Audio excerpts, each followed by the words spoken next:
नमस्कार दोस्तों, स्वागत है आपका टाइम डॉट क्रिकेट में। मैं हूं साहिल और आज हम बात करेंगे आरसीबी वर्सेस एमआई की, जो कि खेला जाएगा दुबई इंटरनेशनल स्टेडियम में। उस मैच के बारे में बात करने से पहले हम बात करेंगे किन्हीं दो यादगार मुकाबलों की जो आरसीबी और एमआई के बीच खेले गए हैं।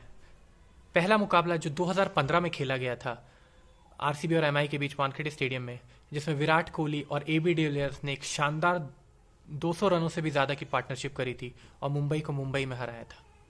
जो दूसरा मैच है वो पिछले साल 2019 में बेंगलुरु में खेला गया था और इस मैच में भी एक बहुत ही कंट्रोवर्शियल मूवमेंट था, जो कि लास्ट बॉल थी उस मैच की। मलिंगा बॉलिंग कर रहे थे शिवम दुबे को और वो बॉल नो बॉल थी, लेकिन अंपायर से नो बॉल देखने में चूक हो गई थी और आरसीबी 6 या 7 रनों से वो मैच हार गया था। हमने देखा था कि विराट कोहली काफ़ी नाराज नजर आए थे मैच प्रेजेंटेशन में और उन्होंने ये भी कहा था कि ये कोई क्लब लेवल क्रिकेट नहीं है, ये आईपीएल लेवल है और अंपायरिंग के स्टैंडर्ड्स बढ़ने चाहिए। और उसी के बाद से इस नए सीजन से हमने देखना शुरुआत किया कि आईसीसी ने ये रूल लाया है कि अब सारी नो बॉल्स जो देखी जाएंगी वो थर्ड अंपायर देखेगा and third umpire can call a no ball sitting at इस प्लेस। नाउ अब आते हैं आरसीबी वर्सेस एमआई के मैच के बारे में। ये मैच आरसीबी के नज़रिए से अगर देखा जाए तो बहुत महत्वपूर्ण मैच है, क्योंकि आरसीबी अपना पहला मैच जीती है और दूसरा हार चुकी है। लेकिन जिस लिहाज से वो दूसरा मैच हारे थे, जिस तरीके से वो दूसरा मैच हारे थे, विराट कोहली को वो बिल्कुल भी पसंद नहीं आया होगा, क्योंकि एक वन साइडेड विक्ट्री थी किंग्स 11 पंजाब के लिए। तो सबसे बड़ा टॉकिंग पॉइंट जो आज के मैच का है वो ये है कि क्या विराट कोहली को ओपनिंग करनी चाहिए। अगर आप विराट कोहली के स्टैट्स उठा के देंगे आईपीएल में, तो जब वो ओपनिंग करते हैं तो उनके स्टैट्स विदाउट अ डाउट बहुत ही ज़्यादा अच्छे हैं और कोई भी आईपीएल का फैन या आरसीबी का फैन विराट कोहली को ओपनिंग करते हुए देखना चाहेगा। लेकिन अब अगर आप आरसीबी की टीम कॉम्पोजिशन को देखेंगे तो मुझे ऐसा लगता है कि आरसीबी विराट कोहली से ओपन नहीं करवा सकते हैं और आज के टाइम पे उनके पास जो ओपनिंग के ऑप्शंस हैं वो हैं देवदत्त पडिक्कल, एरन फिंच, पार्थिव पटेल जो कि अभी अपनी 11 में जगह नहीं बना पा रहे हैं, और जॉश फिलिप से काफ़ी उम्मीदें हैं आईपीएल के फैंस को, स्पेशली आरसीबी फैंस को। अगर आप देखेंगे तो जॉश फिलिप की बैटिंग, बहुत सारे लोग ये कहते हैं, एबी डिविलियर्स ने ये बात खुद कही है कि जो 360 डिग्री बैटिंग के लिए वो मशहूर हो गए हैं, वो उसकी झलक जॉश फिलिप में देखते हैं। अगर कुछ फैंस ने बीबीएल को फॉलो किया होगा तो उन्होंने ये देखा होगा कि जॉश फिलिप सिडनी सिक्सर्स के लिए बहुत ही कामयाब रहे थे। मुझे उनका एक यादगार जो मूवमेंट याद है वो है कि उन्होंने जाय रिचर्डसन को एक लास्ट बॉल पे एक बहुत ही लंबा सिक्स मारा था जो कि रूफ पे जाके गिरा था। उसके अलावा जॉश फिलिप का एक और स्टैट जो बहुत ही इंपॉर्टेंट है वो ये है कि उन्होंने अराउंड 580 बॉल्स खेली हैं अपने टी20 करियर में, जिसमें से केवल 88 बॉल्स उन्होंने आउटसाइड टॉप 3 बैटिंग करके खेली है। और अभी अगर हम देखें तो जॉश फिलिप काफ़ी नीचे 5वें नंबर पे बल्लेबाजी करने आ रहे हैं। तो मुझे ऐसा लगता है कि आरसीबी को, मेरे नज़रिए में आरसीबी को जॉश फिलिप और एरन फिंच दोनों से ओपनिंग करवानी चाहिए। मैं जानता हूं कि देवदत्त पडिक्कल ने पहले मैच में काफ़ी अच्छी बल्लेबाजी करी थी और उनके मनोबल के लिए अच्छा नहीं होगा अगर नीचे ड्रॉप किया जाए, लेकिन मुझे लगता है कि जॉश फिलिप जैसे बैट्समैन वो गेम चेंजिंग इनिंग्स खेलने की काबिलियत रखते हैं, सो इज एरन फिंच। और उसके बाद Virat Kohli and AB de Villiers can come and do the job for RCB. और वैसे भी देखा गया है कि पिछले कुछ सालों से आरसीबी विराट कोहली और एबी डिविलियर्स पे बहुत डिपेंडेंट है। तो मिडिल ऑर्डर एनीवेज उनके पास उसको मजबूत करने के लिए ज़्यादा ऑप्शंस है नहीं। उनके पास एक ऑप्शन है कि वो मोइन अली को ला सकते हैं, लेकिन मोइन अली को उनको जॉश फिलिप की जगह ही लाना पड़ेगा। तो इस मैच के लिए बिकॉज जॉश फिलिप काफ़ी अच्छे फॉर्म में रह चुके हैं और जॉश फिलिप बड़ी हिटिंग कर सकते हैं, शुरू के 6 ओवर्स का फ़ायदा उठा सकते हैं, तो जॉश फिलिप के साथ ओपनिंग कराई जानी चाहिए।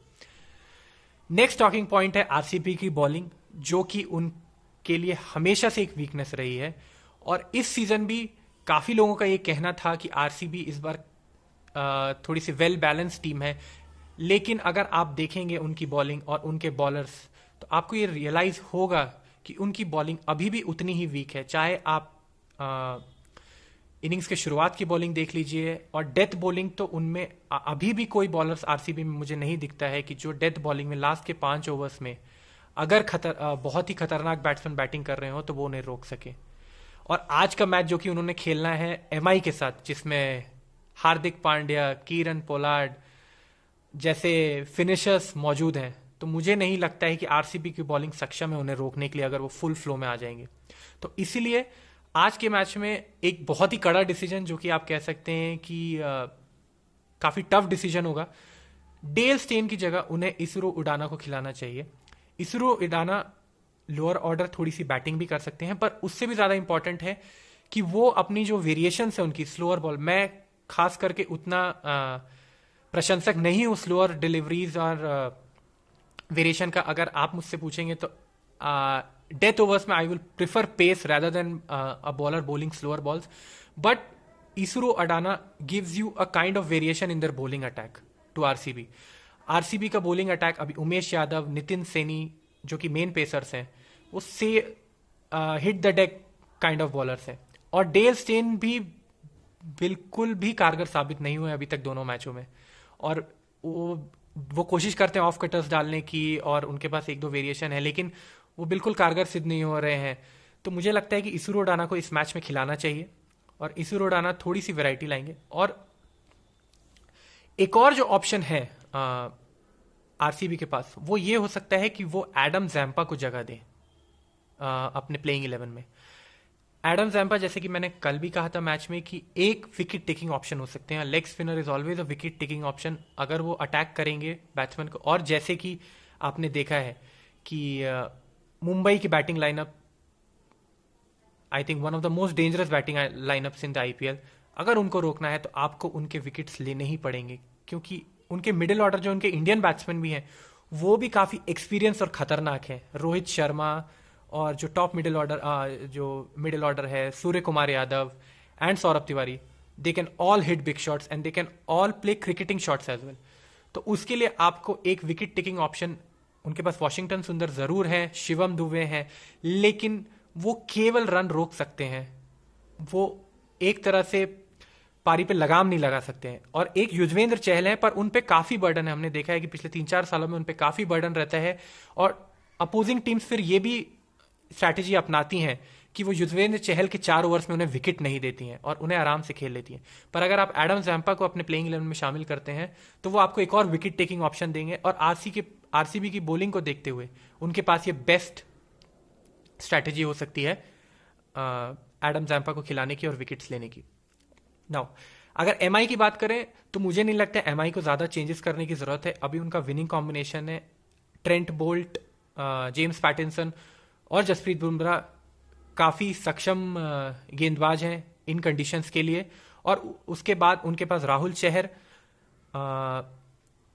कृणाल पांड्या, और अगर आप देखें तो पोलार्ड, जो कि पिछले 3-4 सीजन से बॉलिंग नहीं कर रहे थे आईपीएल में, लेकिन पिछले मैच में उन्होंने शानदार बॉलिंग करी, क्योंकि वो स्लो डालते हैं और थोड़े से वेरिएशंस के साथ मिडिल ओवर्स में 1-2 ओवर्स आपको दे सकते हैं। और हार्दिक पांड्या से अभी तक हमने बॉलिंग करते देखी नहीं है। जहीर खान ने ये कहा भी है कि हार्दिक पांड्या से जरूर बॉलिंग कराई जाएगी आगे आने वाले मैचेस में। तो उनके पास जैसे कह सकते हैं Rohit Sharma spoiled for options, बहुत ही स्ट्रांग टीम है ऑन पेपर, और अगर वो अपनी स्ट्रेंथ पे खेलेंगे तो आई डोंट थिंक कि right now there is a better team than Mumbai Indians in the IPL. Next हम बात करते हैं ड्रीम 11 या माई 11 की, माई टीम 11 की। तो उसके लिए मुझे लगता है कि आपकी टीम में because RCB is over dependent on Virat Kohli and AB de Villiers, तो वो दोनों तो आपके टॉप पिक्स होने ही चाहिए। और विराट कोहली जो कि वी ऑल नो ज़्यादा दिन तक आउट ऑफ फॉर्म रहते नहीं है, तो वो 2 पारियां खेल चुके हैं और उन्होंने ज़्यादा रन नहीं बनाए हैं।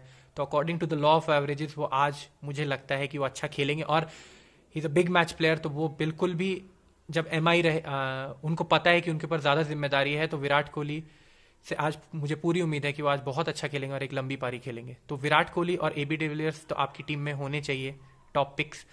उसके अलावा अगर मुंबई इंडियंस की बात करें तो मुंबई इंडियंस ऐसी टीम है कि आपको ड्रीम 11 के लिए आई थिंक सारे के शुरू के 5 या 6 बैट्समैन सब ड्रीम 11 में आ सकते आपकी टीम में होने चाहिए। लेकिन अगर आप मुझसे पूछेंगे तो आज क्विंटन डिकॉक मुझे लगता है कि अच्छा खेलेंगे, क्योंकि वो उनको पसंद है बैट पे पेस आना। और अगर आप आरसीबी की बॉलिंग देखें, अगर वो खिलाते हैं फिर से, एनीवेज उमेश यादव, नितिन सैनी और अगर डेल स्टेन खेलते हैं, तो आई थिंक क्विंटन डिकॉक शुरू के 6 ओवर्स में कुछ धुआंधार बैटिंग कर सकते हैं। तो क्विंटन डिकॉक ज़रूर होने चाहिए। और जसप्रीत बुमराह वो ज़रूर टॉप पिक आपके होने चाहिए, क्योंकि अगर विराट कोहली और एबी डिविलियर्स फॉर्म में रहेंगे तो एमआई चाहेगा, अगर एमआई की टीम में कोई बॉलर है जो उन्हें रोक सकता है तो वो जसप्रीत बुमराह। तो जसप्रीत बुमराह को आप ज़रूर लीजिए अपनी टीम में आज। उसके अलावा मैं चाहूंगा कि राहुल चहर को भी आज मेरे पिक हो सकते हैं, क्योंकि Rahul Chahar again leg spinner और इनएक्सपीरियंस मिडल ऑर्डर है। अगर जॉश फिलिप फिर से नंबर 5 या 6 पे खेलते हैं और फिर शिवम दुबे, और तो मुझे लगता है कि राहुल चहर थोड़े से कामयाब हो सकते हैं। पर अगर आरसीबी की टीम आज मोइन अली खिलाती है, जो कि हो सकता है कि वो खिलाएं, क्योंकि मुंबई में काफ़ी लेफ्ट हैंडर्स है, कृणाल पांड्या, क्विंटन डिकॉक, सौरभ तिवारी, तो हो सकता है कि मोइन अली खेलें। तो मैं समझूंगा कि मोइन अली एज ऑलराउंडर काफ़ी कारगर साबित हो सकते हैं, क्योंकि वो अटैकिंग बैटिंग भी कर लेंगे और वो 3-4 ओवर भी डालेंगे और इन लेफ्ट हैंडर्स के विकेट्स लेने में सक्षम भी रहेंगे। तो ये बात हो गई ड्रीम 11 और टीम 11 की। अब नेक्स्ट बात है जो इस मैच की प्रिडिक्शन की है कि आज जीतेगा कौन। ये प्रिडिक्शन करना आईपीएल में काफ़ी टफ होता है। भले एमआई एक स्ट्रांग टीम है और आरसीबी की बॉलिंग लाइनअप स्पेशली उतनी ताकतवर नहीं है, एंड आप मुझसे पूछेंगे तो एमआई का पलड़ा ज़रूर भारी है। लेकिन अगर विराट कोहली और एबी डिविलियर, जैसा कि मैंने शुरुआत में बताया कि वो मैच में 200 से भी ज़्यादा रनों की पार्टनरशिप करी थी, तो अगर वो फुल फ्लो में होंगे तो that's I think RCB's best chance to win this game against MI. Otherwise, I think MI has an advantage over RCB and they should win this game. Thank you.